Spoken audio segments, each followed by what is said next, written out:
Have you ever wanted to express your ideas and thoughts within a group of people, but shied away because you don't trust the way you speak? Or maybe you fear being ridiculed? In other words, are you afraid of speaking in public? Have you ever watched a friend speak freely and eloquently, and secretly you wished that you could do that too? Do you sometimes consider yourself socially boring because you don't like to be engaged in lengthy, mundane conversations? I share with you all these difficulties, and I feel you. I myself lack the confidence to speak flawlessly and effectively, and I wanted to understand and resolve this obstacle. To do so, I studied the integral yoga approach to the subject of speech. And in doing so, not only was I informed of the hows and whats, but I also learned some eye-opening facts about the significance of speech. My name is Maha. I live in the United States. I am a seeker of truth, and I aspire to speak the truth fluently with the power of the word of true knowledge. In this short video, we will explore the significance of human speech and how to consciously refine it in order to cultivate its formidable creative power that is intended by the universe. Most of the words we utter in our daily lives are expressions of the superficial nature. We use spoken words to express our material needs, our sensations, feelings, and emotions. We also speak to express ideas and opinions. Although speech comes from the throat center, it actually expresses the level of the consciousness where one thinks from. Most of our speech usually comes either out of the seat of desires and cravings, known as the lower vital, or out of the habits of the physical mind. This kind of speech has a tendency to externalize the being. It prevents the inward listening, which brings another level of speech referred to as the word of true knowledge, which we will talk about further ahead. So, does that mean that it is preferable to revert to silence and avoid that kind of speech altogether? The answer is no. Control over what one says is more important than complete silence. The best is to learn to say what is useful in the most exact and true way possible. In fact, a being who is very conscious, who is mentally, intellectually very developed, talks only when it is necessary. She does not utter useless words. I hope by now you are becoming more appreciative that you are not talkative. Now, we need to learn how to say what is useful in the most exact and true way possible, which will take us back to the other level of speech that I mentioned earlier, the word of true knowledge, which is the inspired speech that comes from higher planes of consciousness, above and beyond the human mind. For example, sacred scriptures are words of true knowledge that were uttered by prophets, seers, and spiritually enlightened human beings, whose vast consciousness enabled them to be conduits of the supreme truth. Mystic poetry is another example of inspired speech. Now, the question is this level of speech accessible to you and me? And if it is, could it help with overcoming public speaking anxiety? The answer is yes to both questions.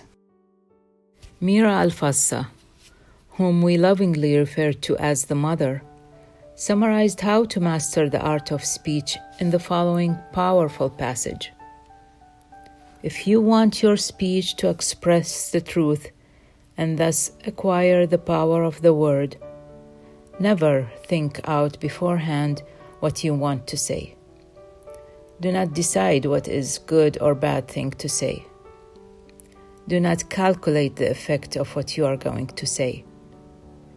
Be silent in the mind and remain unwavering in the true attitude of constant aspiration towards the all wisdom, the all knowledge, the all consciousness. Then, if your aspiration is sincere, if it is not a veil for your ambition to do well and to succeed, if it is pure, spontaneous, and integral, you will then be able to speak very simply, to say the words that ought to be said, neither more nor less, and they will have a creative power. 2 key points are important here. 1, the drive behind our speech should not be coming from the ego. It should not be coming from the need to impress or succeed.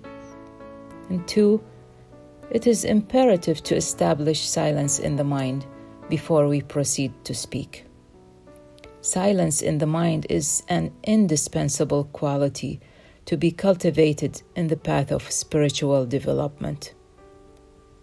Let's together experience a taste of that silence by concentrating on the center of this flame for the next few seconds.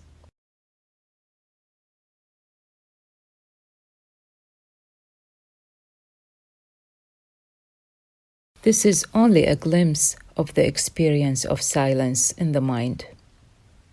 In fact, many hours of silent concentration are needed to be able to speak usefully for a few minutes. There is another aspect of speech that is very important to pay attention to. Quantum physics concluded that matter, explored at the minutest microscopic level, is nothing but vibrations. There is nothing solid in the way we perceive it. This means that we, as human beings, and all the animals, plants, and objects that surround us, are nothing but clusters of vibrations. At the same time, the vibration of the vocal cords in speech produce sound waves. Vibrations in the universe alter each other, and human speech in particular has a formidable creative power that should be exercised with utmost prudence. That's why one must not allow one's tongue to be used to project bad vibrations into the atmosphere. For nothing is more contagious than the vibrations of sound. And by giving these movements a chance to express themselves, one perpetuates them in oneself and in others. This goes against the progress of the divine realization in the world. Thus, one can realize how crucial it is to be vigilant of each and every word we utter. Sri Aurobindo gives us the following simple yet very important guidelines for proper speech. To speak always with a conscious control and only what is necessary and helpful, and not to say anything without reflection. To avoid all debate and dispute, and not to insist that you are right and the others are wrong. To keep the tone of speech and the wording very quiet and calm and uninsistent. When witnessing an argument, to remain quiet and untouched, and to speak only what helps to calm the situation. When there is gossip or criticism, one must not join the conversation, for these things bring the consciousness down from its higher level. To avoid all that could hurt or wound others. In conclusion,